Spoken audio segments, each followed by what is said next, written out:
今年27岁的 Jessie 出生于加拿大卑诗省，从小和父母弟弟一起过着平凡幸福的生活。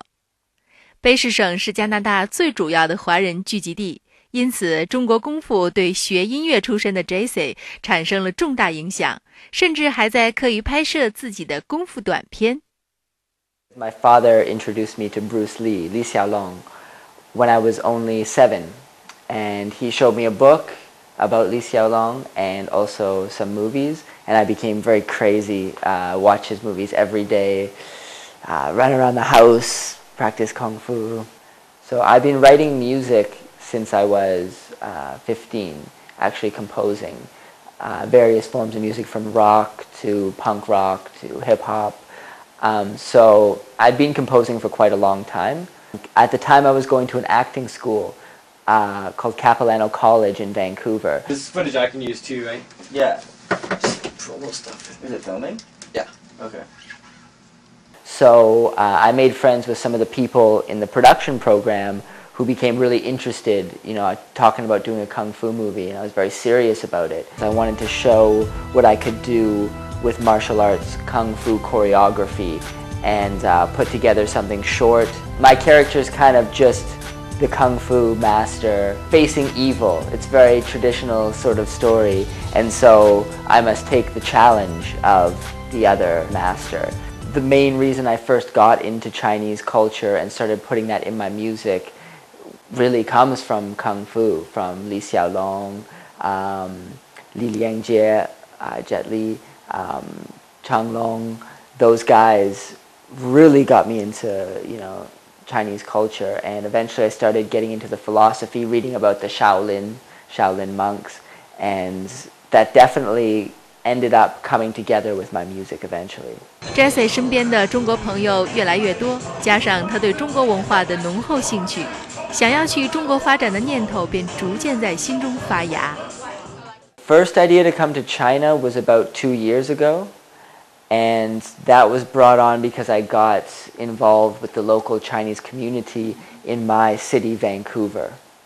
As we can see, if you'd like to check out Vancouver's scenic Chinatown, I kick it Chinese even in my own city.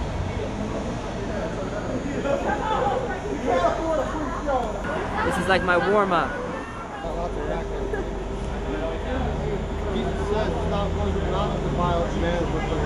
I'm going to be coming to China, and I'm looking very forward to it, so watch out for me. Peace. I know a Canadian rapper, can he perform at your show? And they were really excited, like, yeah, we definitely want you to come and perform. And right from the beginning they were really excited after hearing my music. So I ended up performing there, and for me it was my first real immersion in Chinese culture because I was the only white person there. There was no English spoken during the entire thing.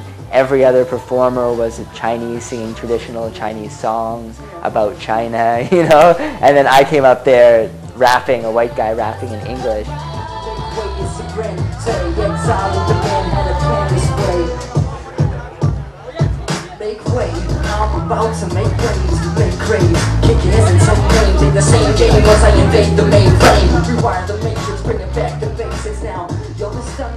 The reaction was really strong, so they had me back for a few more events. They featured me on the cover of their entertainment magazine and interviewed me, and we just kind of kept in close touch, and from there I was able to keep expanding my network of Chinese in Vancouver until finally I made the decision to come here.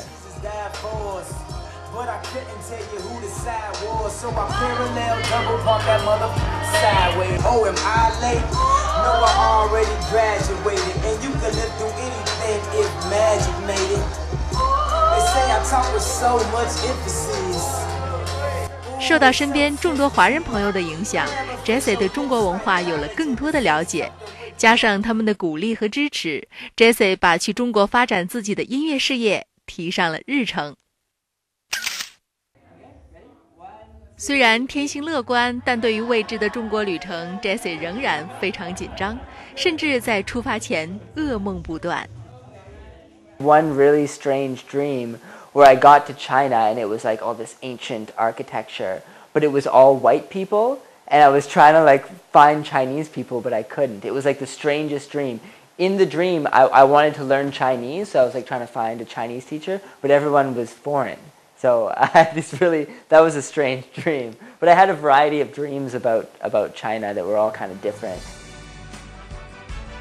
尽管心怀忐忑，尽管前途未卜，但怀揣着对未来在中国的憧憬和期待，今年5月，这位来自加拿大的小伙子依然告别了家人，告别了朋友，孤身一人踏上了北京这片陌生的土地，带着他的吉他和音乐梦想。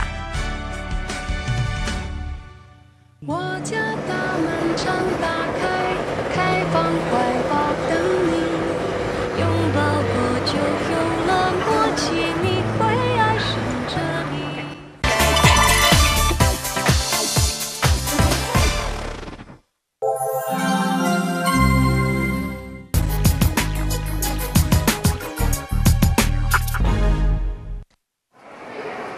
So are we where? This way? Let's do it. So you're not gonna pull out a piece? 初来乍到的 Jessie 对中国的一切都充满了新鲜感。Earlier, but donkey is so good. Since I came to Beijing, tried donkey. My roommate introduced it to me, and I'm addicted to it. I want it everywhere I go. I ask for donkey, and so it's a good place to come because they got nothing but donkey in a bunch of different varieties. So it's like a pot. It's flaming underneath. It's got like some donkey in it. It's like a donkey hot pot kind of. It's pretty damn good. Actually, I had 2 shows booked before I got to China. One of them was the Meaty Rock Festival, which unfortunately got cancelled. But also I had a show at Mao Live House on May the 9th, I believe. And so that was my first official Chinese show. 为了6月下旬的个人演唱会的成功 ，Jessie 的当务之急就是要尽快为自己物色到合适的舞者同台演出。We're going to International Business Center to meet my dancer friends, and we'll discuss what we're gonna do with Jessie in the last days. Okay. So how many guys are in your dance group? Their group has 10 people, 6 guys and 4 girls, but today we're only gonna meet about 4 of them. Any girls? I don't know. I just wondered, curious, no reason there. It's important. Yeah, just need to know what's going on and whatnot. I like to scout out the territory ahead of time and plan everything in advance. That dancing group, my friend Bob, another one of my internet friends I'd made over the internet, he knew a dance group and he practiced with them sometimes, and he had friends who were in the group. So I had dancers in Canada who were Canadian girls, and I really wanted to carry that same sort of thing over. So I wanted to find some Chinese dancers, and so he recommended this group, and he took me to their studio to see them.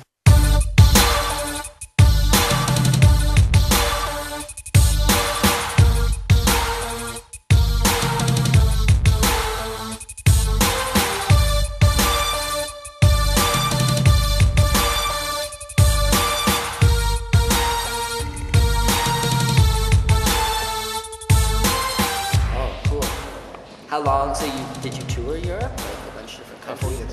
4 years. In different countries? Oh, that's so cool. That's really cool. I didn't see a lot, but from what I saw, they seemed quite professional. I wasn't amazed, but I could tell that they knew what they were doing. I was trying to get free.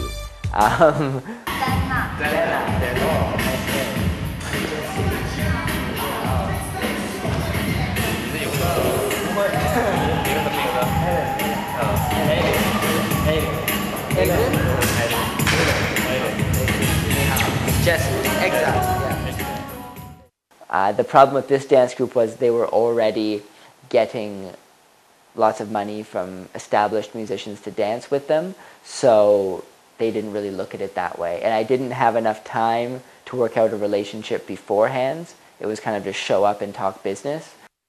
I have very, very loyal fans, like very loyal fans who support me, and now I build myself up more and more each day. So basically, my goal is to become very big in China market, and I believe I will do it because I have very good business skills, and also I will never ever stop. I'm so serious about this goal. Like really, every day when I wake up, first thing I think of, all day. Then I sleep, and then I dream about it. So it's very, I'm obsessed, and I work very hard. So basically, I want to find some dancers who want to kind of come with me on my career. What I'm trying to do is build relationships. You know, I make it clear when I work with someone I like and can build a friendship with that I want you with me for life. So let's struggle together now to make it big in the future. For now, I wonder if it's possible to have like some of the dancers to perform 3 songs on June 6th. 可以啊，合作的可以就是，对，我们要找一个好的方式来合作。我不知道他那个经济上这块那个怎么样。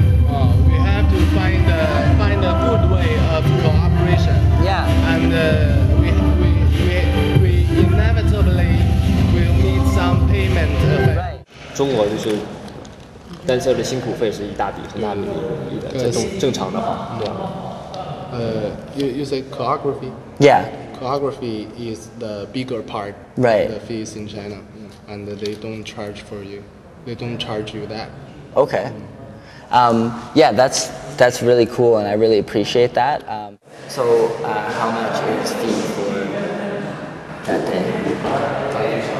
那个编排的就是明显的就是你想就是整个下来，就是如果是就要2个加上编排两个所有的，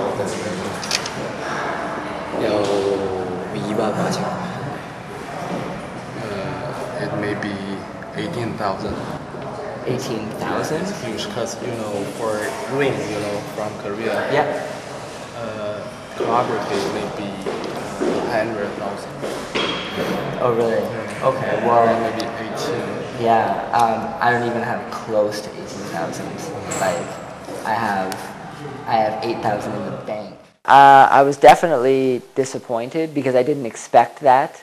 And up until that day, everything had gone so well, and all the Chinese people I ever talked to were so helpful. So I thought, yeah, I can definitely, I'm good at negotiating, and I can kind of convince this guy that my career is going good and that we could work together. But at the end of the day, he was pretty set on his point, so I was definitely upset about that.